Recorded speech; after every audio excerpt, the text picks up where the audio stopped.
Yeah. She just washes it, babe? No shampoo? Or? Yeah, you can do shampoo. Yeah, do shampoo and conditioner. Do like you normally would do. Just wash your hair normally, but it's gonna be a lot of black dye coming out. Just make sure you get all of it out. Otherwise, if you don't and it starts bleeding, like it's gonna bleed on the towel. So just make sure that she's really rinsing her hair really good. She said you can do it like how you normally do your shower, yeah, how you normally do it.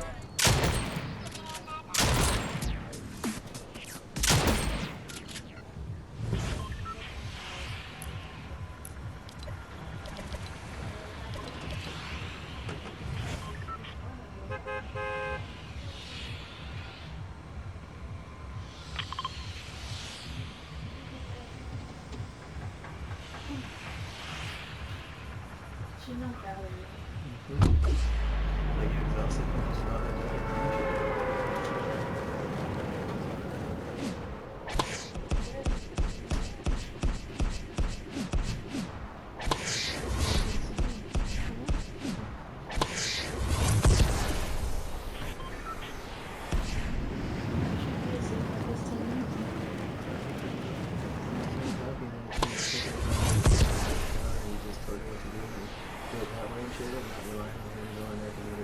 And she showered with yeah, them. but you know she was so excited that she wanted to do the video. So excited to show it. Yeah, she showered with the main shower, not even the little one.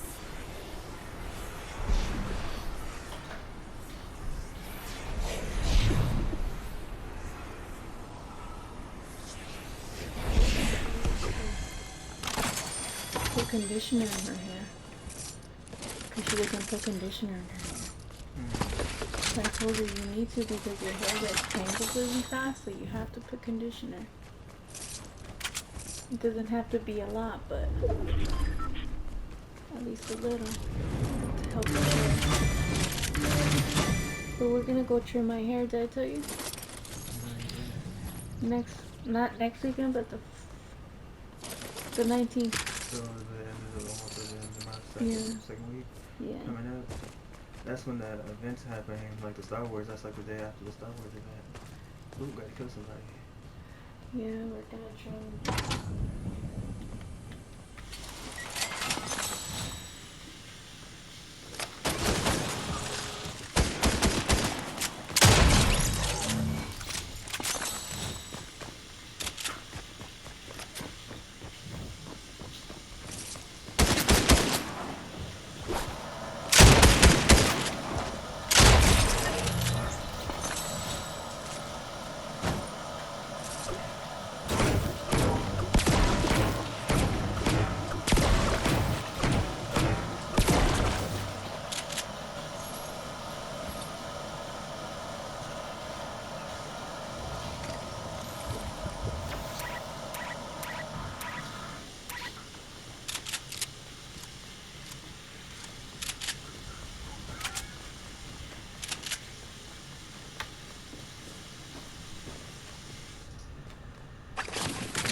Said, we saw your name in the newspaper.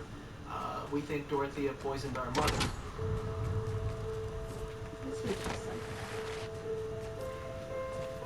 My mom's name is Lucy. She had been working at a chemical pharmacy for 15 years.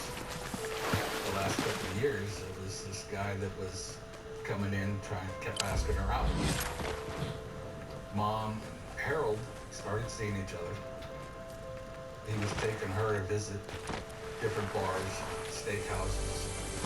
Dorothea was a part-time cook at the plant, and she knew Harold.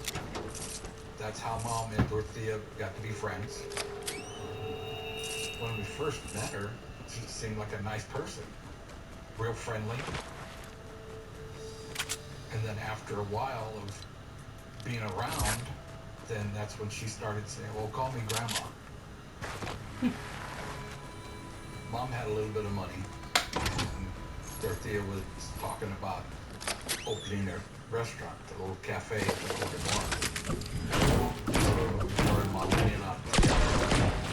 But Dorothea kept saying that it wasn't making money, so Mom needed to put more money into it. Mom would put more into it. It'd be okay for a while, and then same thing again. She kept hitting her for more money, more money. And then Harold ended up with terminal cancer. Mom didn't want to live alone, so she had us move her into Dorothea's place as a roommate.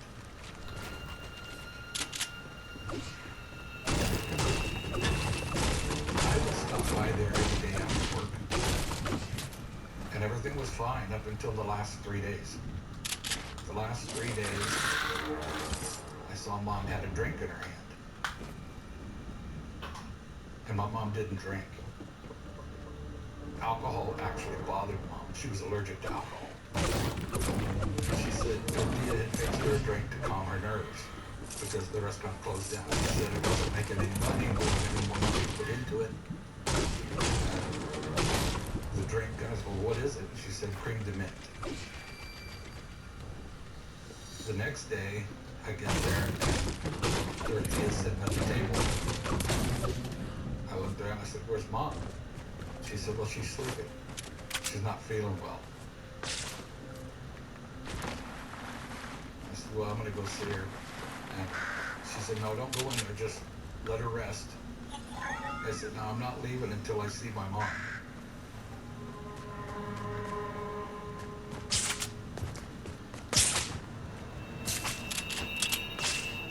So I sat down on the edge of the bed, put my hand on her shoulder, and didn't say anything.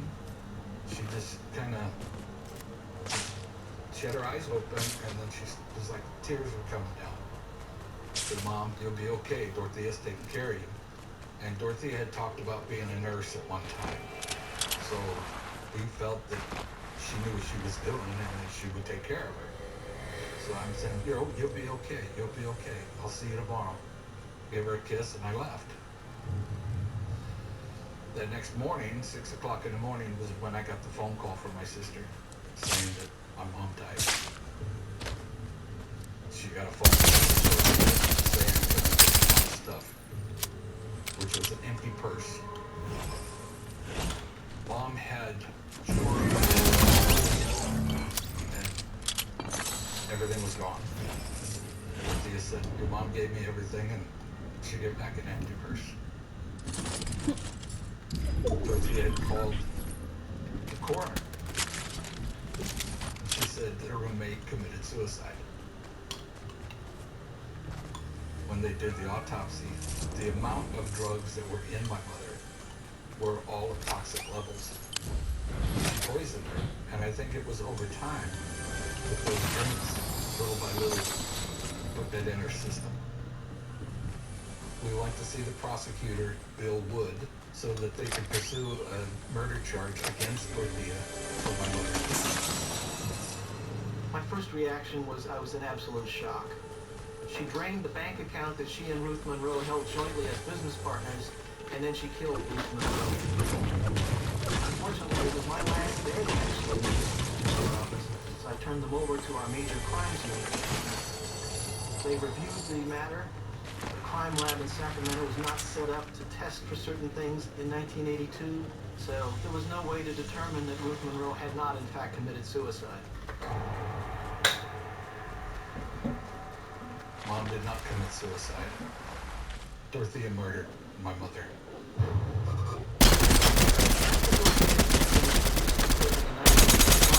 For the cases that I had been prosecuting her on, she decided to change the way she was doing things. She could not take care of outside the home. So she started taking in tenants from 1985 forward at 1426 F Street. Was there a mechanism in place at that time? There were a lot of mechanisms. She was prohibited by the terms of her parole from having anything to do with individuals as a caregiver. Totally illegal. So every so often somebody would come by to kind of inspect what was going on. She knew all the magic words to say to the building in 1985 is not what it is today. She had been married 4 times. At various times, her married name was Dorothea McCall, Dorothea Johansson, Dorothea Montalvo. So sometimes law enforcement agencies didn't exactly know exactly what somebody had on their record. Sometimes they did, sometimes they didn't. So it was about 2.5 years that she was running an unlicensed care facility, having people come in and out, providing medications to them, taking their government checks from them, and nobody was keeping an eye on her until 1988.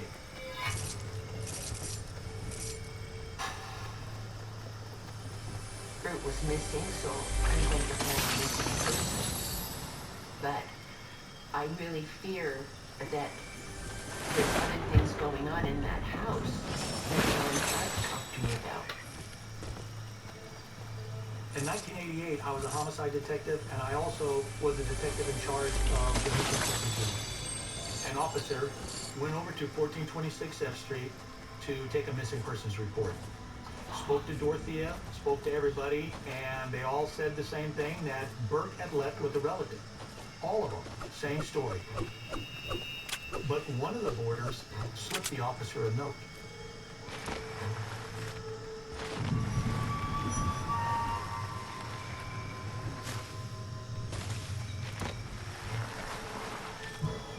Your first name is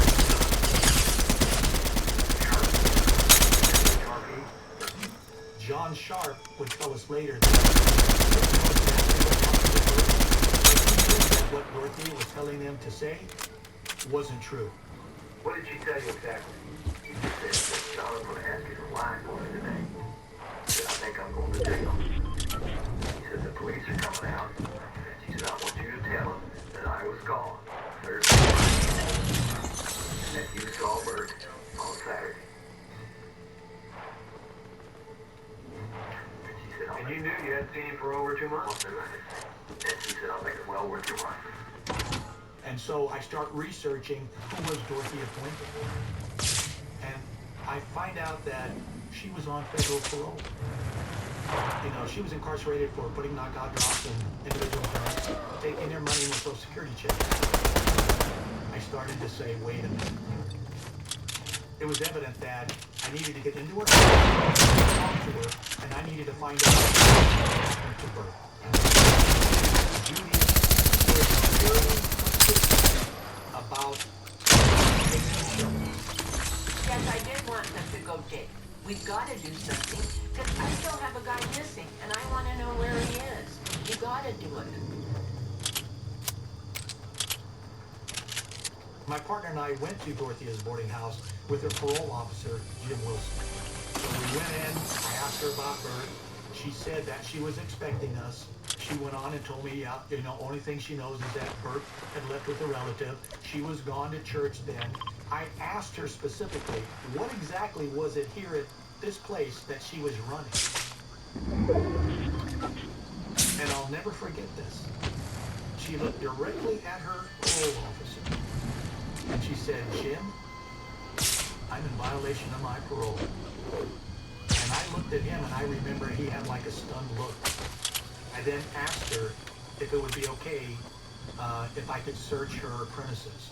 And she agreed. So I was scurrying around the bed in the closet for Bert. I kept finding capsules. And people that have sleep disorders, they take this drug. Her past using drugs to knock out her victims, everything started to gel a little bit. I knew that there was something really wrong here.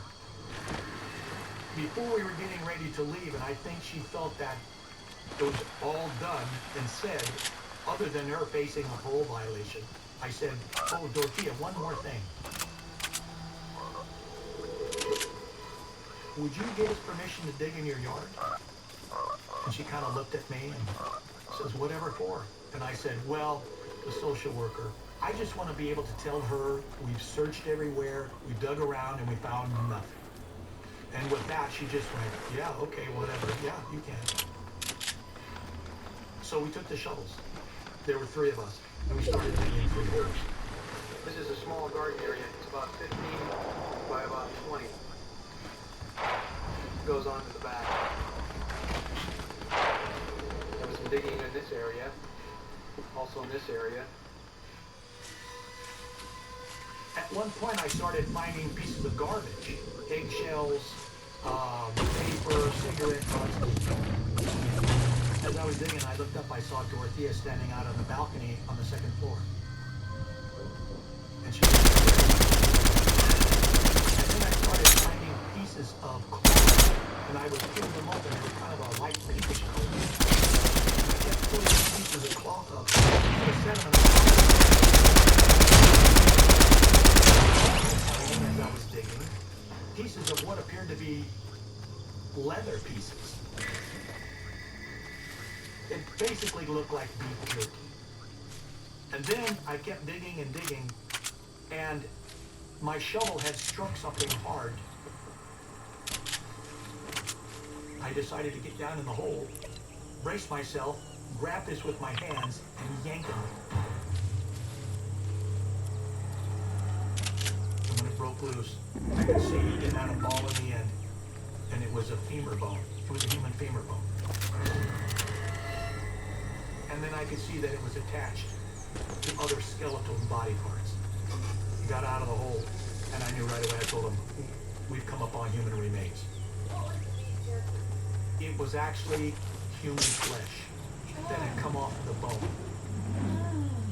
Going through the dirt, I was finding it and removing it. Sacramento police dug up the backyard of a home at 1426 F Street after receiving a tip that renters there were being poisoned and buried. Police did indeed find some human remains and took the escort Dorothy Fuentes along with her tenants in for questioning.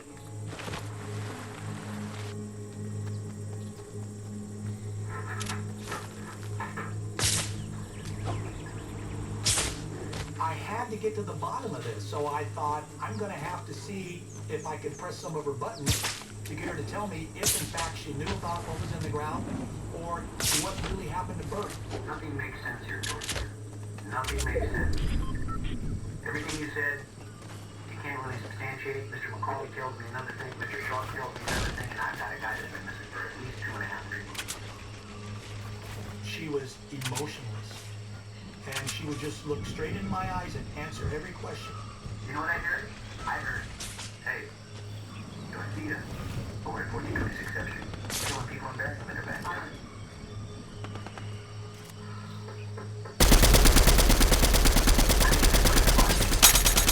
2.5 feet down, with clothing, and everything was out. Find out about it and see that I didn't have anything to do with that. Dorothea, So I don't know anything I'm about gonna that. ask you right now. Are there any other bodies? No, not that I didn't even know that one was there. But she never flinched. Arrested yet, and he has not been called a suspect yet in this case. Police will bring in an anthropologist, a crime scene expert from San Diego, to supervise a complete dig starting tomorrow morning. We found the skeletal remains on the first day, and then we, on the second day, started digging up other areas. We have Ed Smith of the Sacramento County Coroner's Office and Dr. Hilger, anthropologist. Bitch is fucking fucking old ass lady and shit.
They surprised that I live. Try can't be killed. Got me.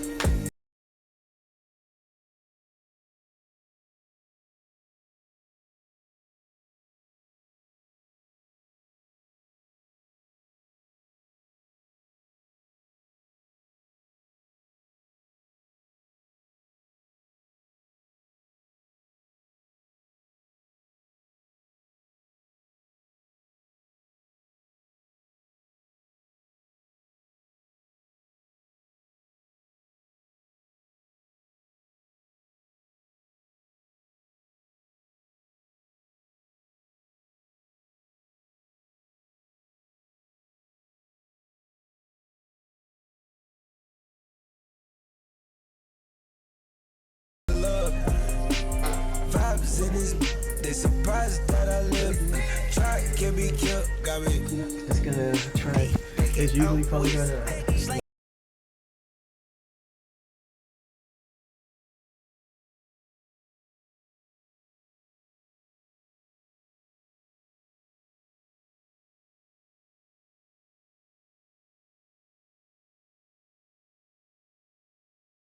Yeah, put in your calendar so you know. I'm telling you. Way easier. So like I did that shit for my friend. I did it. I dyed it. I was like, no, let me just fucking do that shit for you. So I stopped by. Let me see.